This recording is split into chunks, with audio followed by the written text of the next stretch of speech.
Hello everyone and welcome back to another video.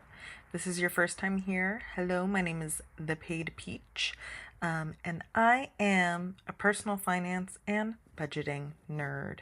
I use a tool called You Need a Budget to budget literally my entire life, and today's video is going to go over my YNAB setup, my categories, my category groups, and why and how I've organized them the way that I have. Now the screen that you see here, I know looks crazy. I have a red ready to assign. It says I have 2 overspent categories. It says I have negative 40 days of buffering. This is a budget that I abandoned a long time ago. You can't see the title. Well, can I show you the title? No, I can't show you the title since I'm on it. But this is an archived budget. So it's not the one that I use. So yeah, it's definitely out of whack. But I'm starting here because I want to show you what my category groups were previously and the categories that existed within each category group, so that there's a point of reference into why and how I kind of changed my YNAB setup at the beginning of this year and the pros and cons of each and what I like and what I dislike. So let's go ahead and get started. I probably should have counted before I recorded, but in this old version of my budget, I have 1, 2, 3, 4, 5, 6, 7, 8, 9, 10 category groups, not including my credit card payments. So let's go ahead and just start from the top. My first category group is There's Always Money in the Banana Stand. This is an Arrested Development reference. If you have not seen the show, I highly recommend it. I can almost guarantee that you've seen the gif of, I don't know the actress's name, but she's like, "It's a banana, Michael. How much could it cost?" That's also an Arrested Development reference. And so, yeah, this is what I like to call my savings category group. And so the different categories that I had in it were pretty straightforward. I had my emergency fund, and if you have seen my previous videos, you know that this is not my emergency fund anymore. The way that I used to have it was like I just had a $10,000 emergency fund, and this little lock represents that I could not touch the money in here. This money was locked in, not to be used. And I'll talk a little bit more about how I view my emergency fund now, but this is how I was putting together my emergency fund and thinking about how I might use those funds previously. Back in the day, I did used to contribute to my brokerage account because I was maxing out my other retirement accounts available to me. I have since stopped actively contributing to my brokerage account because I am no longer maxing out my retirement accounts for a number of different reasons. Mostly because I can't afford to max out my 401k in particular. I am still maxing out my Roth IRA. A car down payment. Aww. So this is no longer a group or a category in my current budget because I bought a car in 2024. So yeah. Future home / rent. So this actually, I think, is like a remnant of my budget way back in the day, when I was living at home and I was trying to prepare myself for having to pay rent. I was contributing to this category to just save some funds for rent. This is no longer a category that I have in my new version of the budget because I am no longer pursuing homeownership. I like the idea of renting, and when you live in a very high cost of living place like Los Angeles, it doesn't always make financial sense to buy a home. And so it makes the most financial sense for me right now to continue to rent. New York fund. This is like one of those one-off categories when I was planning a trip to New York. But now most of my saving for travel, I don't separate out into a separate category. Instead, I just use a general travel fund for it. So these are the things that back in the day, old me considered to be like my main savings groups. I then also had a category group dedicated purely to housing. So my rent is $18.50. I have to pay all of my utilities, so the LADWP, my internet. I can't believe I used to pay $75 for internet. Crazy. And then my gas. And those are all of my home expenses. Then I had monthly bills. So these are just the actual like payments that I knew were going to come out every month. Adulting things is just like a buffer category. And again, in my current budget, I think I have it relabeled as services and fees, a little bit more adulting appropriate. But it's now something that lives in my savings category group.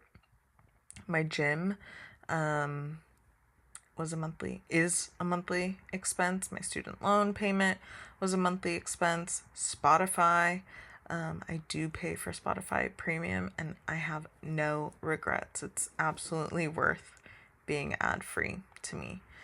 Dental and health insurance is a monthly payment. Car payment, I didn't have one at the time, but this was again just me kind of mentally preparing myself and my budget for a car payment.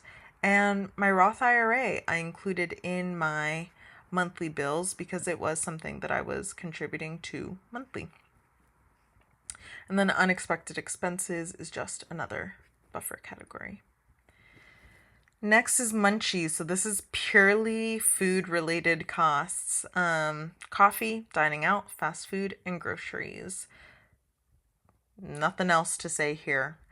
Some people have asked me before, not on YouTube, obviously this is only my third YouTube video, but other people that I've talked to or shown my budget to are like, why do you separate out dining out and fast food? And if you have seen my current budget, I separated out even further, which I know is like so nitty gritty and so granular, but I like the granularity of having the data be hyper specific, which is why I separate almost everything out. Transportation exploration.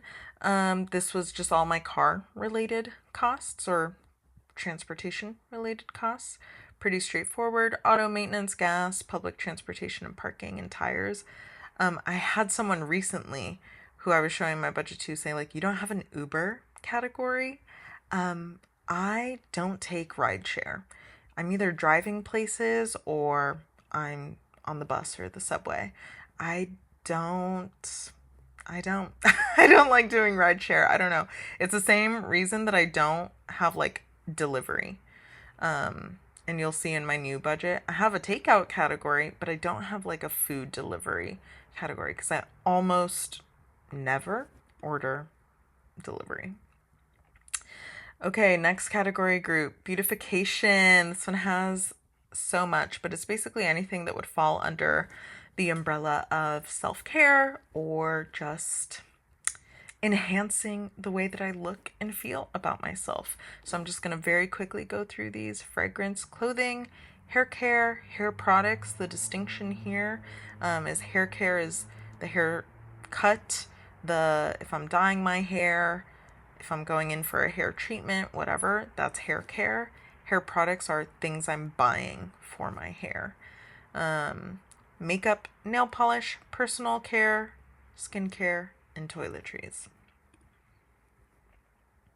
Next is treat yourself. So this is like what a lot of people call their fun money category. I have a fun money group.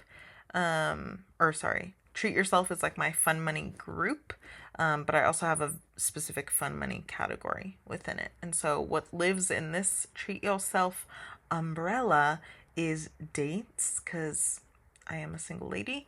Fun money spending, this to me is like books, concerts, experiences, comedy shows, whatever, that kind of stuff. Home buys is decor and furnishings. Shopping is just general spending funds, and then tech is anything tech related, earphones, Apple Pencil, an iPad, whatever. For others, this was my category group where spending for other people lived, and here it was just Christmas, gifts, and giving. Health and wellness was my category group for dental, medical, vision, and wellness spending. And then my last category was just irregular and annual expenses. So all the things that I didn't need to take care of monthly, but I knew I was going to need to pay for eventually. So those were all of my old category groups. And I guess like the bright side of having this layout is that my reports kind of just showed me my spending in this way. So let's see if I can show you. Here we go, spending. I should probably go to like a super old let's just do January 2020.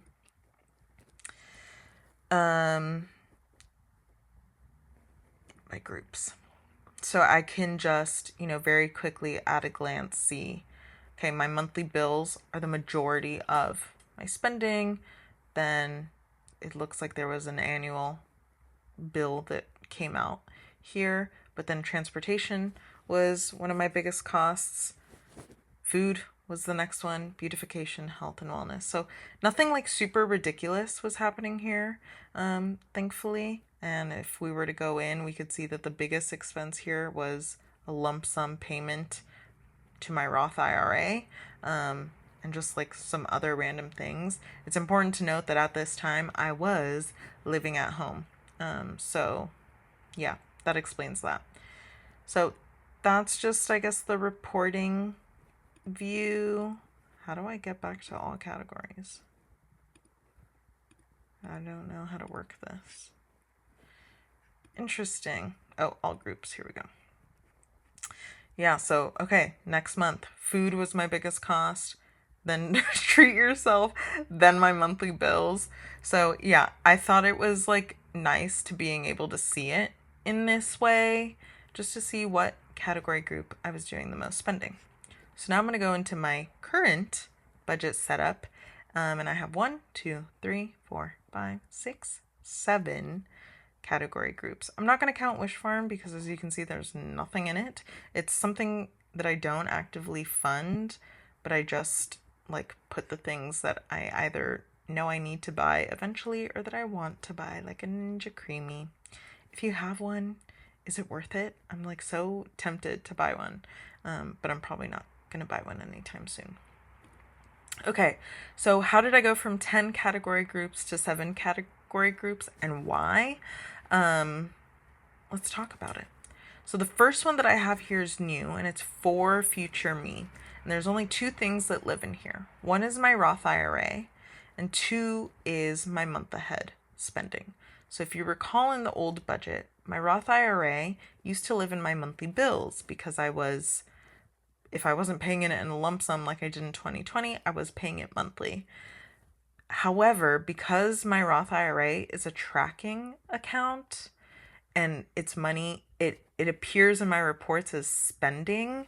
I just wanted it to live in its own category group that's like, this is spending that is for future me. So it's like money that's going to come back to me. It's not actual spending. It's spending on myself. And so I wanted to give it its own category group so that I could also easily filter it out of any reports to not skew the amount that I am quote unquote spending. And then Something new that I implemented in 2025 is using a month ahead category. So previously in this old budget, you'll notice that there was no month ahead category, and that was basically because whenever I received income, I would just flip over into the next month, just like this, and start funding things. Instead, now, whenever I receive income and it hits my ready to assign, I just immediately just like throw it in the month ahead, and I don't touch it and I don't think about it, and I don't actively put money into the month that I'm currently in, other than the budgeting that I do on the first of the month using the money that's in this month ahead category. So I'm scheduled to get paid, I think, next week. Once that money hits, I'll just immediately assign it to this category. So that's my For Future Me category group. Next, I still have my banana stand.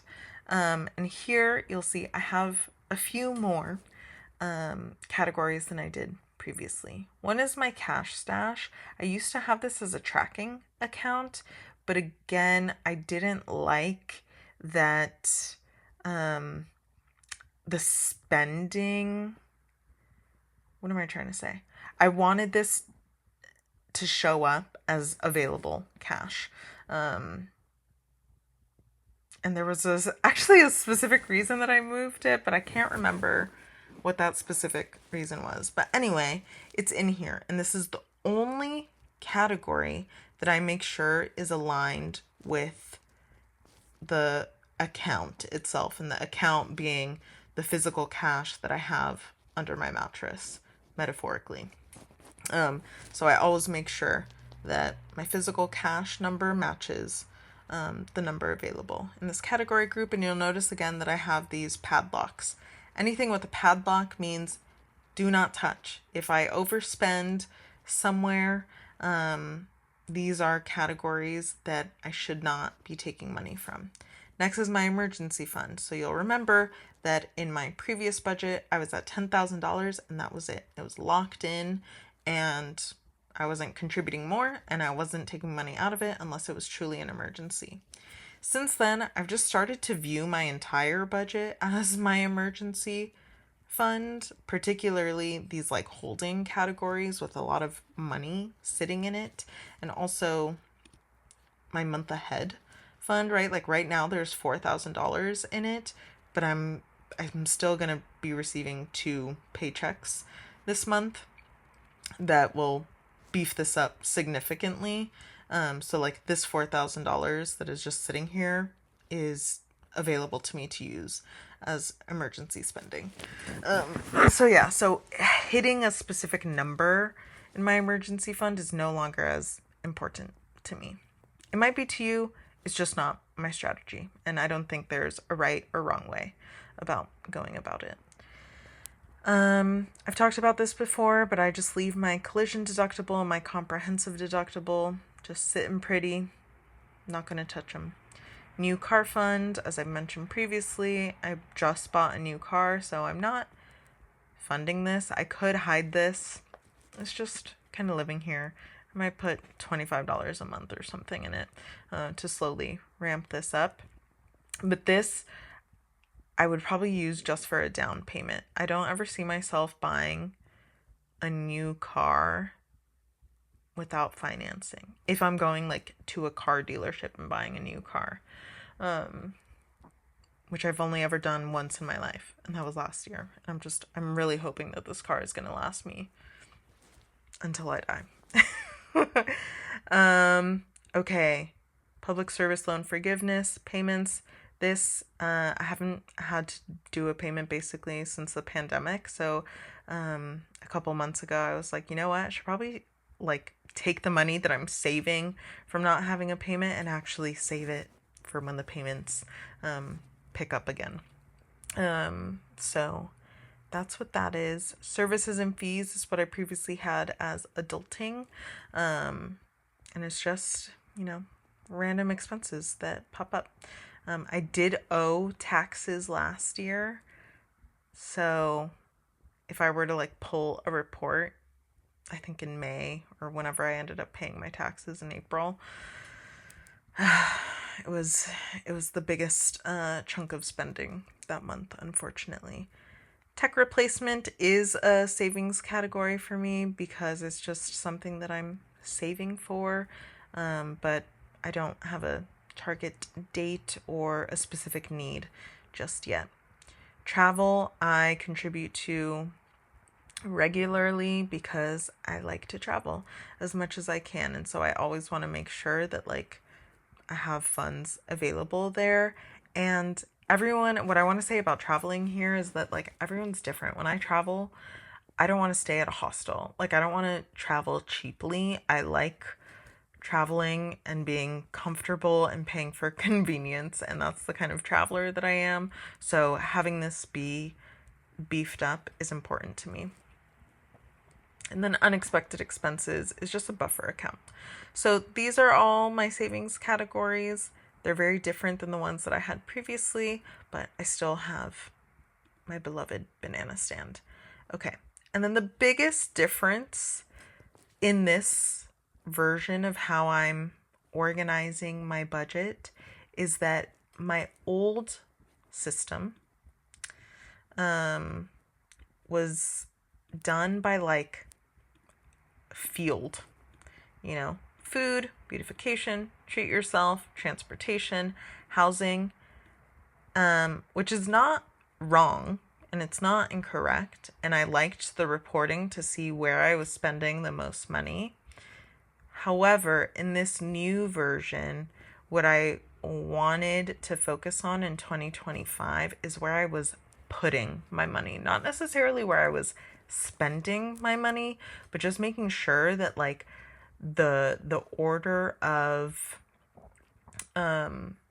assigning of money that I was doing was in the order of priority, and that it would work all the way down to the things that like if I lost my job, these are all the things that are just nice to haves. I don't need to fund them and I don't need to spend on them. So that's what these categories are, with of course the first and most important, or like the ones that I know are going to come up every month, are my monthly bills, my monthly expenses. So you'll see what was previously split up as housing and monthly bills and healthcare all now exist under my monthly bills umbrella. These are the things that I know are going to get taken out monthly, that I need to be prepared for, and they should be the first things that I'm funding for. I'm not going to go through them individually just because you can see what they are and how much I assign. I'll explain here maybe, why I include the numbers. I do have targets set up for some of them, not for all of them, but all the ones that I know are fixed costs, I do create a target for. And I also just like knowing what day of the month I can anticipate that it comes out, and just seeing at a glance without having to look over on the right side of the screen to know how much each thing is going to be. Anything that's a variable doesn't have a number associated with it. So my extra car payment, those are, statement credits that I get throughout the month. I don't know how much I'll be receiving, so I leave that open-ended. My LADWP bill is variable every month, and so is my gas bill. So that is that. Those are my monthly bills. And then the next category group is my monthly variables. So this is spending, which is kind of important. But I guess, some people would say like, you don't need to dine out, which is fair. But this is like all the groups that like I could be spending on monthly that I would like to have money for. And so I budgeted out. And as you can see, I have 5 food related groups, not including coffee.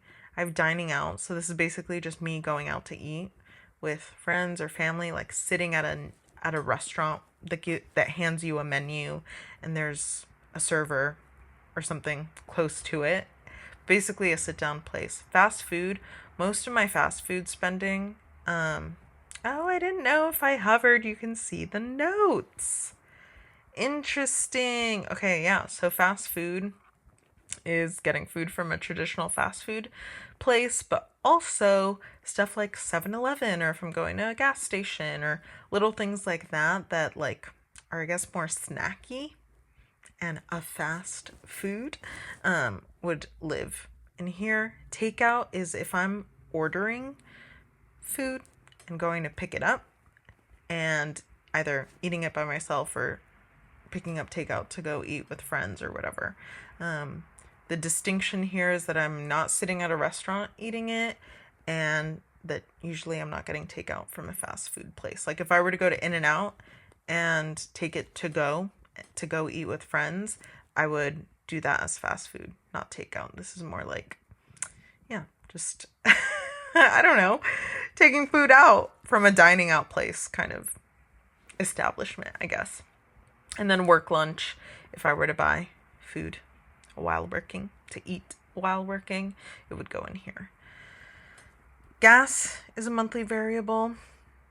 I normally, every tank is about $40, and I've already filled my tank this month.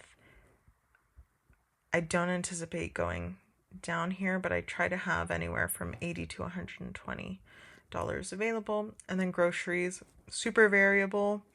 I mentioned this earlier, I'm the kind of person that doesn't mind paying for convenience, and that comes down to my groceries as well.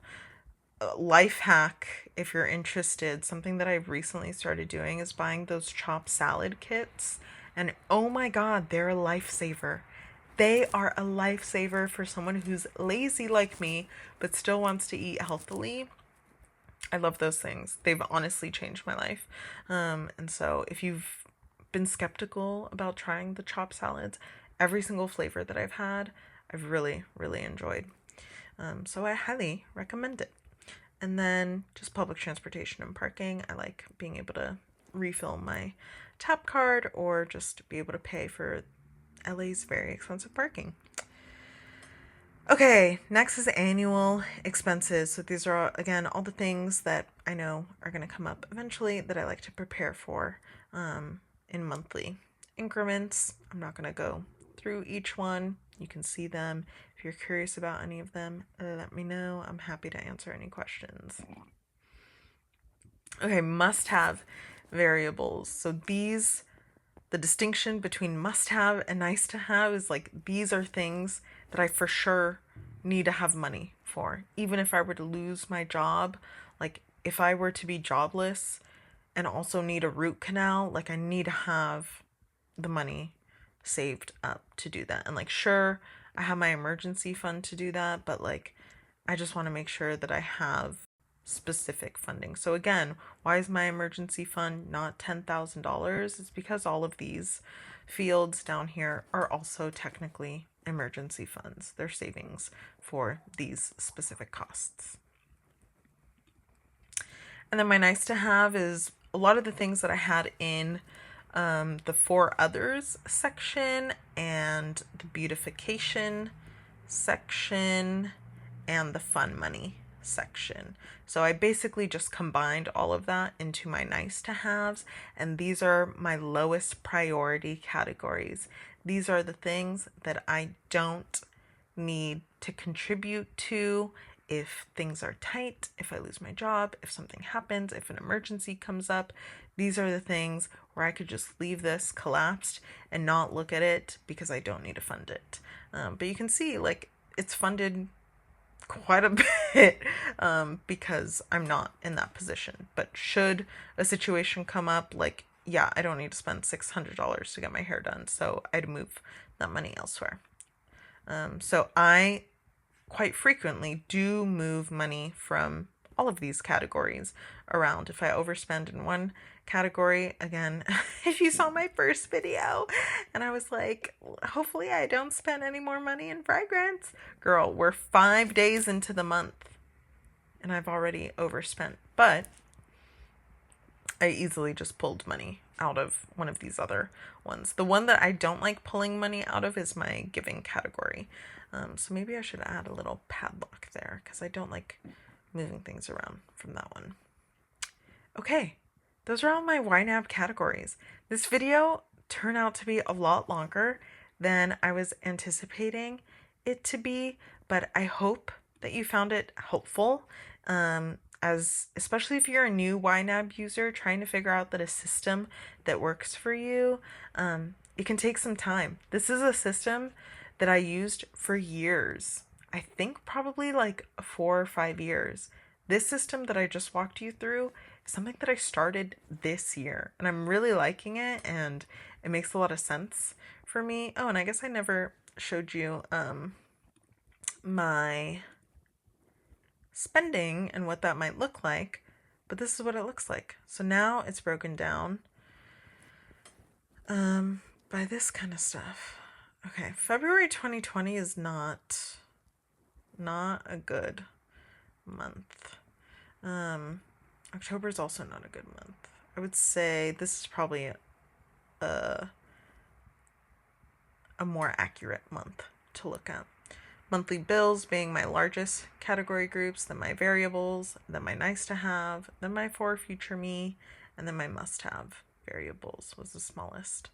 And then here it is broken down by category, with rent being my biggest expense, then my car payment, my Roth IRA contribution, groceries, health insurance.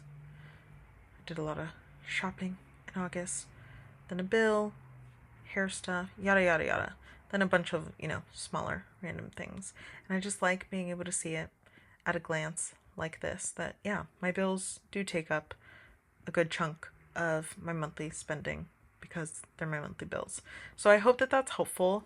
Again, if you are new to You Need a Budget and you're just researching like a category setup, I strongly recommend looking at the YNAB subreddit, because they do a category thread where people will show how they set up their category groups, and that is something that I have found very helpful in the past, especially as I was doing this. I'm pretty sure I was strongly inspired to do this setup based on someone else's setup or whatever they shared on Reddit. Okay, I've done enough rambling. I'm going to stop here. Hopefully this was helpful.